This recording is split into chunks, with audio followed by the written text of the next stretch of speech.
समुद्र के किनारे खड़े होकर के धीरे धीरे उनका रूप कम होता जा रहा था। जैसे ही अमावस्या प्रारंभ होने वाली थी, भगवान शिव दया की मूर्ति हैं, दया के देव हैं, करुणावतार हैं। चंद्रमा के कष्ट को देख ना सके और देवादिदेव महादेव सोमनाथ बनकर के प्रकट हो गए। बोलो सोमनाथ महादेव की। सोम यानी चंद्रमा, उसके जो नाथ हैं, नाथ किसको कहते हैं? नाथ कहते हैं रक्षक को। नाथ शब्द का अर्थ होता है रक्षक। सोम यानी चंद्रमा के जो रक्षक हैं वो सोमनाथ।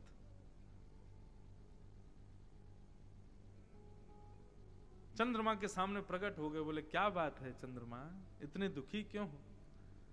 तब चंद्र ने चरणों में प्रणाम करके अपना भाव बताया। बोले मैं रूप विहीन होने के श्राप से शापित हूं महाराज, आप कृपा करो। महादेव ने कहा देखो भाई, श्राप को नकारा तो नहीं जा सकता, श्राप तो तुमको लगेगा, लेकिन तुम्हारी भक्ति से हम इतने प्रसन्न हैं, तुम्हारे भाव से इतने प्रसन्न हैं कि हम आशीष देते हैं कि 15 दिन आप अपने ससुर जी के शाप से शापित रहोगे, लेकिन उसके बाद 15 दिन के लिए हमारे आशीर्वाद से पुनः अपने रूप में प्रवृत्त हो जाओगे। श्राप तो लगेगा लेकिन हमारा आशीर्वाद भी मिलेगा। तो एकम से लेकर के और अमावस्या तक चंद्रमा जो है वो श्राप में रहते हैं, लेकिन उसके बाद प्रारंभ होता है महादेव का आशीर्वाद और पुनः अपने रूप में आने लग जाते हैं। और पूर्णिमा के दिन पूर्ण चंद्राकार आकाश में चंद्रमा प्रवृत्त हो जाते हैं।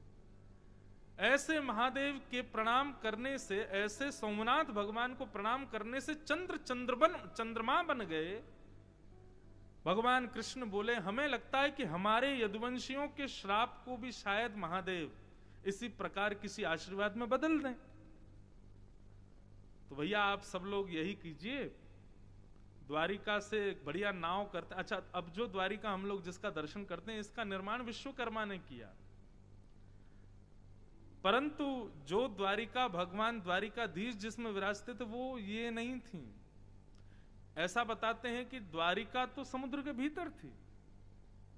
ठाकुर जी कभी कभी अपनी सभा करने के लिए इधर आया करते थे और यहां बैठकर के सभा करते थे। ऐसा बताते हैं कि ये सभागृह था भगवान का।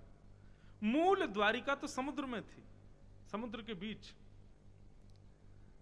तो भगवान ने कहा बढ़िया नाव बुलाओ और भाई एक काम करो, सारे यदुवंशी उस नाव में बैठ बैठ करके और सब लोग चलो कहां? सोमनाथ। वहां जाकर के ब्राह्मणों को दान करेंगे, महादेव का रुद्राभिषेक करेंगे, उनसे प्रार्थना करेंगे, वंदन करेंगे, समुद्र के किनारे बैठ के महादेव प्रकट हो जाएंगे प्रसन्न होकर के, तो फिर हमारे इस श्राप को आशीर्वाद में बदल देंगे। ये बात सुनते ही महाराज सारे यदुवंशी नाचने लगे। बोले जय हो द्वारिकाधीश की जय हो, आज द्वारिकाधीश ने आनंद करा दिया। परंतु बंधुओं, इस कथा में भगवान की एक चतुराई छुपी हुई है। ठाकुर जी ने सब यदुवंशियों से कहा कि चलो सोमनाथ, वहां जाकर के महादेव की अर्चना करेंगे। सब खुश हुए एक को छोड़ के, और वो एक कौन था? उद्धव, भगवान का प्रिय सखा उद्धव। वो भी यदुवंशी है। एक कोने में दूर बैठा बैठा भगवान को तिरछी नजर से देख रहा था। तिरछी नजर से भी ऐसी नजर से देख रहा था मानो चोरी पकड़ ली गई हो तब कोई देखता है, उस प्रकार देख रहा था। भगवान को ऐसे तिरछे कटाक्षों से देख रहा था। तो भगवान ने जैसे ही उद्धव को देखा तो भगवान भी सकुचाने लगे, कहीं इसको पता तो नहीं चल गया हमारा पूरा प्लान, कहीं ऐसा नहीं हो चौपट करा दे। सब यदुवंशी तो नाचने लगे, अब हम श्राप विहीन हो जाएंगे, अब हमारा श्राप चला जाएगा, सोमनाथ महादेव कृपा करेंगे। सब नाचने गाने लगे, सब जाने लगे। भगवान ने उद्धव को कहा, उद्धव तुम ऐसे क्यों देख रहे हो हमको? उद्धव बोला मैं ये देख रहा हूं कि आप चतुर नहीं हो, आप चतुर शिरोमणि हो। हाँ, मैंने बहुत चतुर देखे लेकिन आप जैसा चतुर नहीं देखा। भगवान बोले ऐसी बात क्यों कर रहे हो? उद्धव पास आया और पास आकर के सामने बैठ गया। बोले बता दूं आपकी चतुराई? भगवान बोले बताओ। हमने कुछ किया ही नहीं। अरे अपने यदुवंशियों की रक्षा कर रहे हैं। बोले रक्षा कर रहे हो आप? बोले जी।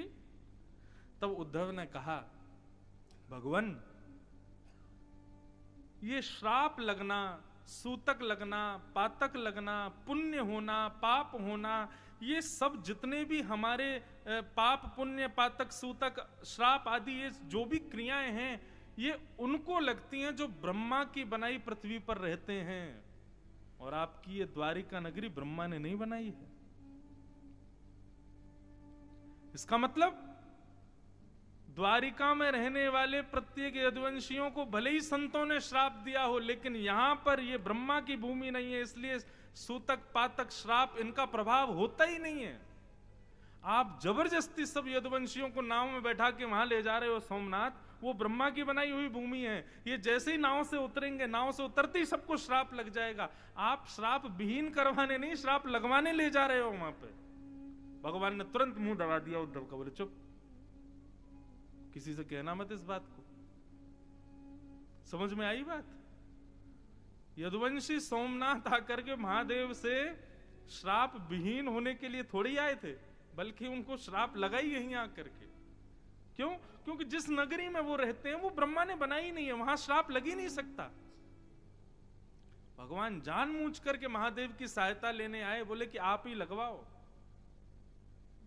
क्यों? क्योंकि ठाकुर जी जानते हैं यदुवंशी मेरे जाने के बाद में पृथ्वी पर भार बन जाएंगे, इनको शाप लगना अति अनिवार्य है।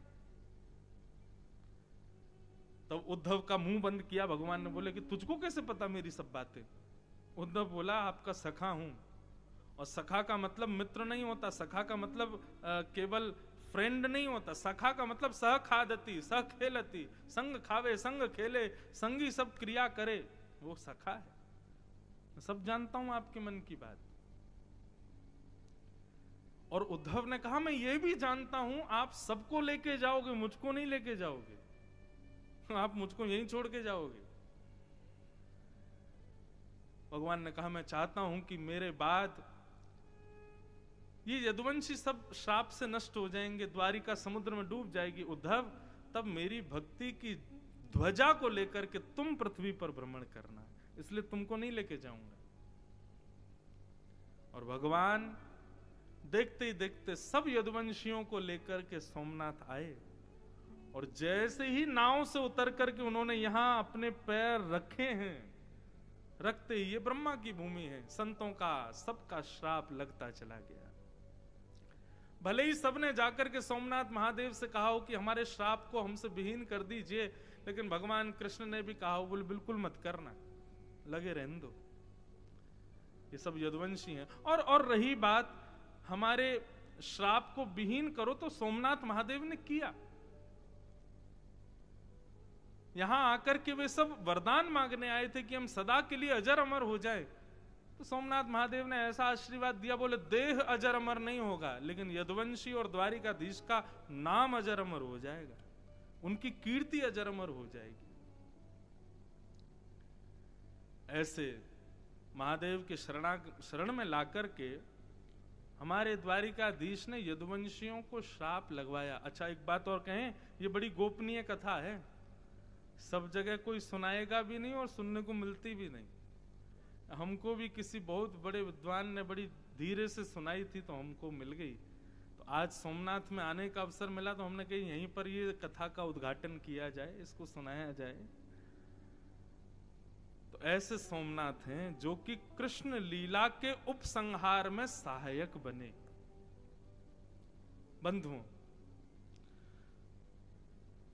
दूसरी बात कहूं, हमसे जो भी अपराध बन जाते हैं भगवत सेवा में, भगवत प्रीति में, उन अपराधों से यदि विमुख होना है तो सोमनाथ जी का दर्शन जरूर करो।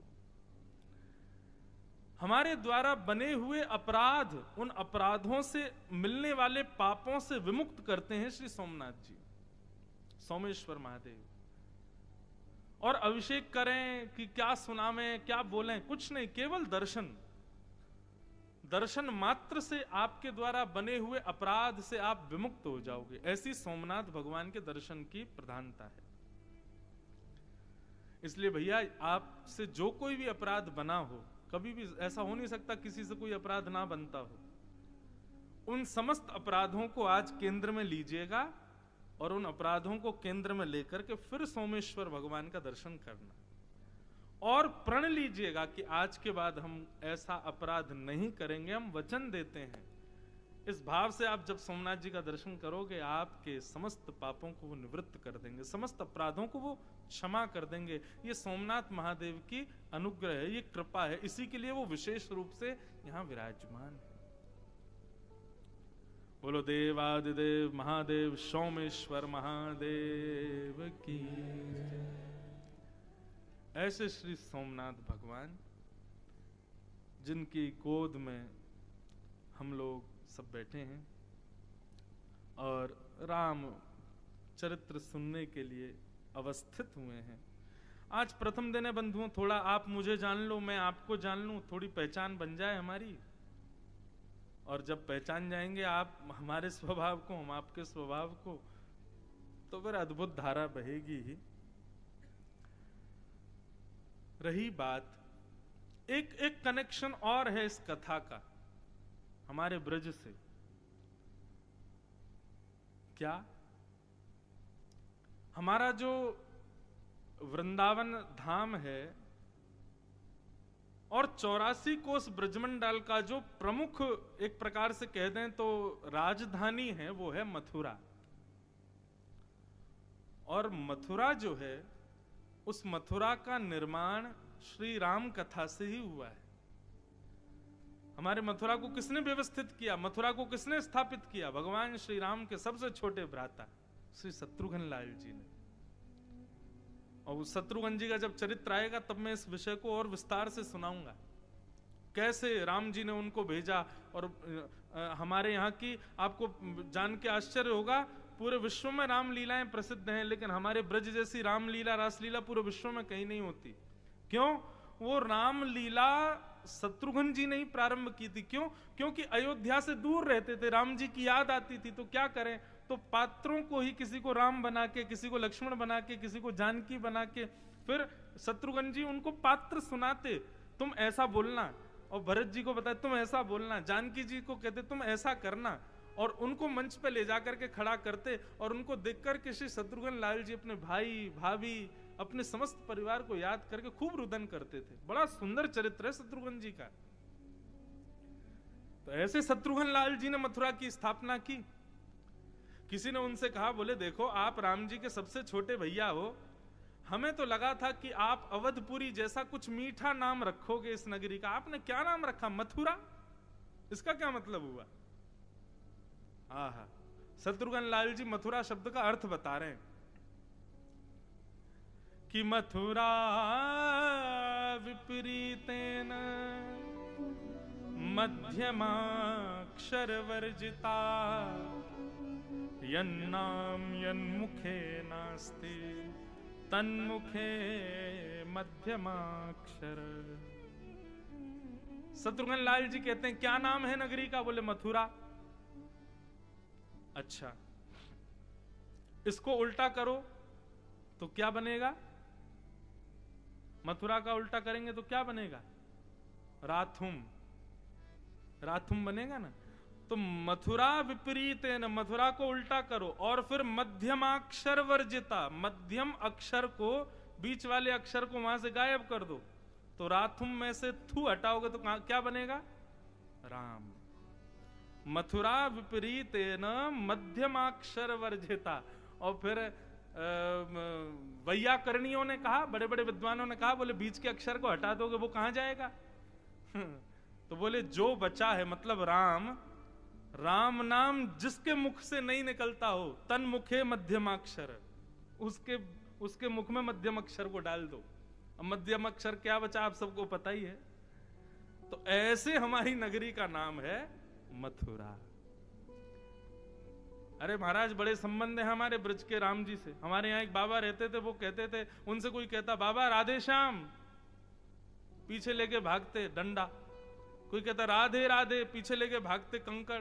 कोई कहता जय श्री कृष्ण, खड़ाऊं लेके भागते। बोले बाबा आप मारते क्यों, भगवान का नाम ही तो ले रहे हैं। बोले राम राम बोलो, राम राम। बोले क्यों, राधा बोलने में क्या दिक्कत है, कृष्ण बोलने में क्या, राम ही राम क्यों बोले? बोले अरे मूर्ख, राधा अकेला नाम बोलता है, कृष्ण अकेला नाम बोलता है। राम बोल, राम मतलब राधा, माँ मतलब माधव, दोनों एक संग बोल जाते हैं राम बोलने से। राम राम बोलो। तो ऐसे अनेक संबंध हमारे ब्रज से हैं श्री राघव के। तो इसलिए भी राम कथा अब ब्रजवासी बालक के मुख से सुनोगे तो कुछ अद्भुतता तो कछु ना कछु तो मिलेगी, नहीं मिलेगी तो हम देंगे। तो ऐसे राम जी को आइए हम लोग प्रणाम करते हुए अब मंगल भाव में प्रवेश करते हैं। तो आज श्री राघव, इन्हीं के ही मंगल भावों को हम सुनेंगे। बंधुओं, हमारे शास्त्रों में श्री राम जी के स्वरूप का जब भाव प्रकट करते हैं तो अधिकतर विद्वान सबसे पहली बात यही कहते हैं, रामो विग्रहवान धर्म। बोले राम कौन है? साक्षात धर्म की प्रतिमूर्ति हैं श्री राम। यदि राम जी को जानना हो तो धर्म को समझ लो, धर्म समझ जाओगे तो राम जी अपने आप समझ में आ जाएंगे। और उसी धर्म के हमारे शास्त्रों में 10 लक्षण बताए गए हैं, बहुत ध्यान से सुनिएगा। 10 लक्षण हैं धर्म के, और कौन कौन से हैं अब इन पर विचार करेंगे। वैसे 10 लक्षण पूरे आज सुनाना तो असंभव है, लेकिन हमने फिर विचार किया आज जितने हो जाएंगे उतने सुनाएंगे, बचे हुओं को रोज प्रारंभ में उन्हीं लक्षणों को सुना के आगे का क्रम किया करेंगे। तो धर्म के 10 लक्षण हैं, बहुत ध्यान से सुनिए। और देखिए, आप में से यदि कोई बहुत इच्छुक हैं, वो चाहें तो कलम और एक कॉपी लेके बैठिए, जो सुंदर भाव लगे उसको तुरंत लिखिएगा। आपके ही उपयोग में आने वाली बातें हैं सब। धर्म के 10 लक्षण हैं, और धर्म श्री राम ही हैं, तो एक प्रकार से श्री राम के ही ये 10 लक्षण हैं। हमारे राघव जी के 10 लक्षण हैं। कौन कौन से? धृते क्षमा दमोस्तेयम शौचमिन्द्रिय निग्रह धी विद्या सत्यम क्रोध दशकम धर्म लक्षणम। 10 लक्षण गिनिए। धृति, पहला लक्षण धर्म का क्या है? श्री राम जी का क्या है? धैर्य। दूसरा लक्षण रघुनाथ जी का क्षमा। तीसरा लक्षण दम। दम किसे कहते हैं? इंद्रियों की इच्छाओं के दमन को ही दम कहा जाता है। मन की इच्छाओं को दबाना, यही दम है। तो पहला लक्षण धृति, क्षमा, दम, और चौथा लक्षण है अस्तेयम, चोरी ना करना। यहां पर वर्णन आता है कि ये चौथा लक्षण जो है चोरी ना करना, इसका तात्पर्य क्या है वो जब विषय आएगा तब मैं उसका प्रतिपादन करूंगा। तो धृति, क्षमा, दम, अस्तेयम। पांचवा लक्षण है शौच, यानी कि पवित्रता। छठवां लक्षण है इंद्रिय निग्रह, इंद्रियों पर वशीकरण। सातवां लक्षण है धी, यानी कि विवेक। आठवां लक्षण विद्या। नौवां लक्षण सत्यम, सत्य। और 10वां लक्षण अक्रोध, क्रोध ना करना। ये 10 धर्म के लक्षण हैं। ये 10 श्री राघव के लक्षण हैं, श्री राम जी के लक्षण हैं। यदि इन 10 में से हम तो कहेंगे एक भी लक्षण यदि परिपूर्ण रूप से हमारे भीतर है तो हम कहें कि हम धर्मावली हैं। लेकिन एक भी लक्षण यदि परिपूर्णतया हमारे भीतर नहीं है तो हम अधर्मी कर रहे हैं। लेकिन हमारे श्री राघव में, हमारे श्री राम जी में ये 10 के 10 लक्षण विद्यमान हैं। अब कैसे कैसे वो 10 लक्षण घटित होते हैं, उसके लिए हम लोग मानस जी का आस्वादन करेंगे और मानस जी को केंद्र में लेकर के आगे के मंगल चरित्रों को सुनते हुए चलते हैं। तो सर्वप्रथम जो लक्षण है वो है धृति, यानी कि धैर्य। बोलो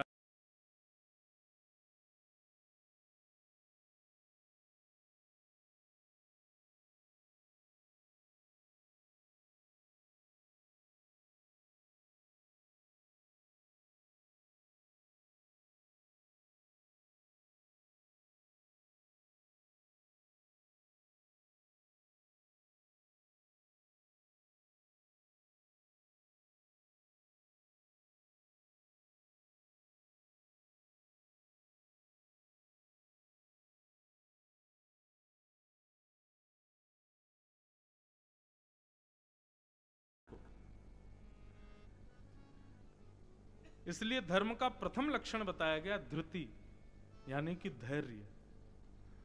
और हमारे राघव जी कैसे धैर्यवान हैं, उनकी धैर्यता का वर्णन रामचरितमानस के बाल कांड में गोस्वामी श्री तुलसीदास जी महाराज तब करते हैं जब राम जी अपने गुरुदेव वशिष्ठ जी के साथ, छोटे भैया लखनलाल जी के साथ श्री सिया स्वयंवर में पहुंचे हैं।